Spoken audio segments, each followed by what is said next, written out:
Hello, TikTok world. I'm on a mission, and I need your help.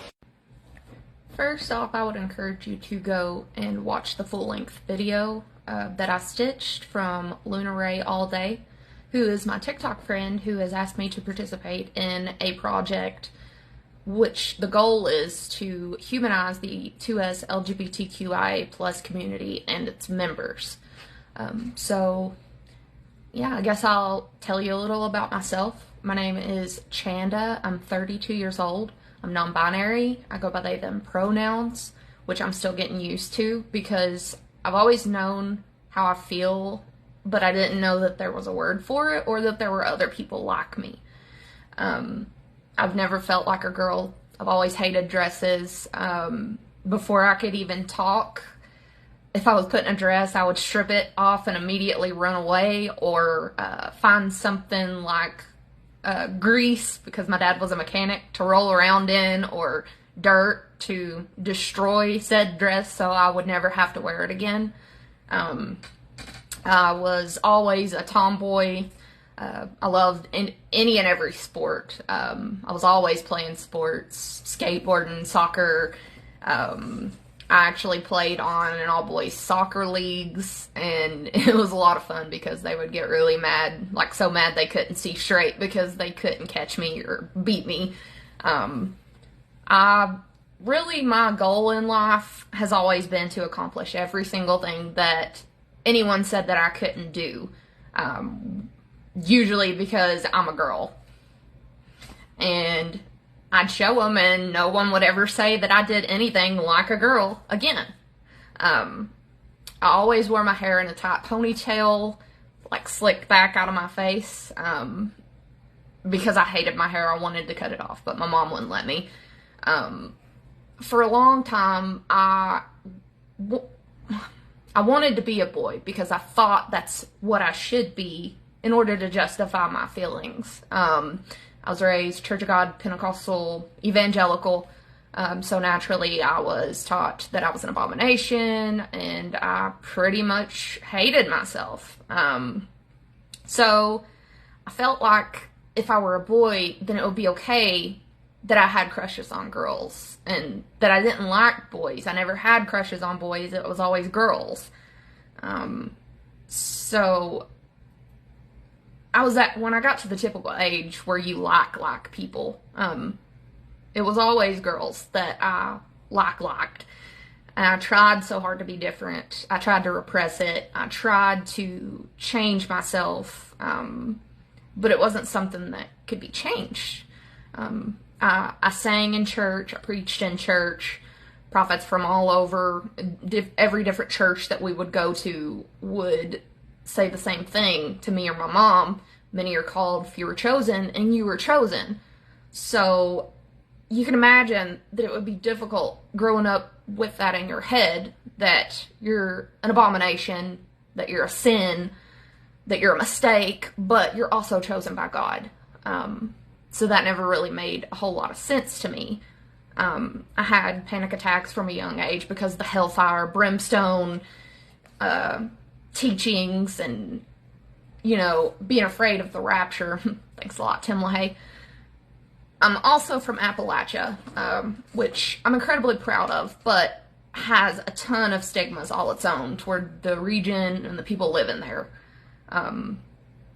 When I would go out of state, I would be asked if my teeth were real. They are. I'd be asked in public places if I were wearing shoes, which in the summer I do go barefoot. It's great. It's grounding. It's good for your mental health. But, in a public place, absolutely I'm going to be wearing shoes. People would make jokes like, oh, do you have an Uncle Dad? And, ridiculous questions, hurtful stigmas still continue to be perpetuated about Appalachian people. I have my accent made fun of a lot, my intelligence questioned, and I code switched for a lot of years just to avoid the questions about, where I was from. Did I graduate high school? Did I finish elementary school? Stuff like that. Just pointless, needless, ignorant hurtful and completely inaccurate stigmas that continue to be perpetuated today, a lot of times in popular culture. And, you know, people in the hills where I'm from have endured conditions where a lot of people wouldn't last 5 minutes and are knowledgeable about things that, I mean, the knowledge is pretty much extinct anywhere else in the country or even the world. So, you know, people in my hometown, it's one of those towns where everybody knows everybody. They've known me my whole life and my family. And I was loved there by a lot of the people until I began to live true to myself, until the election of Donald Trump, where hate was encouraged and perpetuated. Just horrible, called deplorable, libtard, just awful things. And it's not necessary. And it's not helpful, really. A lot of places I go in public, I get looked at like I'm just the worst human being to walk the planet, like I've committed a crime just by deigning to breathe the same air as people.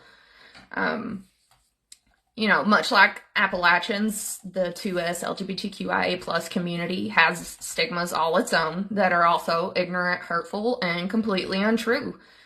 As a person, I've changed a lot, especially since I came out. When I began to live true to myself, I lost friends. I've had family say that I disgust them. And they didn't come to my wedding.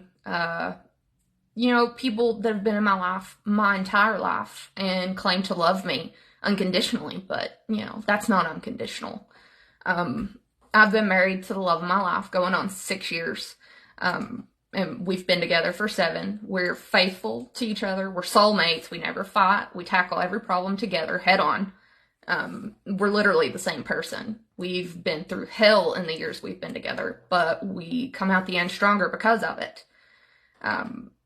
We've had loss. We've been discriminated against, continue to be discriminated against by people who tout the sanctity of marriage, but yet are on their 3rd or 4th marriage and have been unfaithful to their partners or just not good to their partners. You know, this isn't a choice. I didn't ask to be this way. I didn't choose it. I was a diehard Christian for years and years. Prayed for hours a day, read the Bible cover to cover multiple times, went on mission trips, helped with children's church and FCA in school.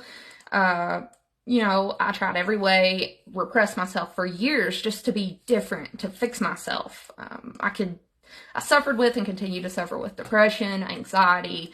I still struggle with this at times. I have been suicidal for most of my life. I get called a pedophile daily when I love children. I physically fought a man twice my size to protect a child.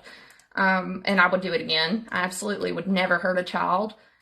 I'm not queer and non-binary by choice. You know, we're assaulted, unalived, reviled, targeted for who we were born.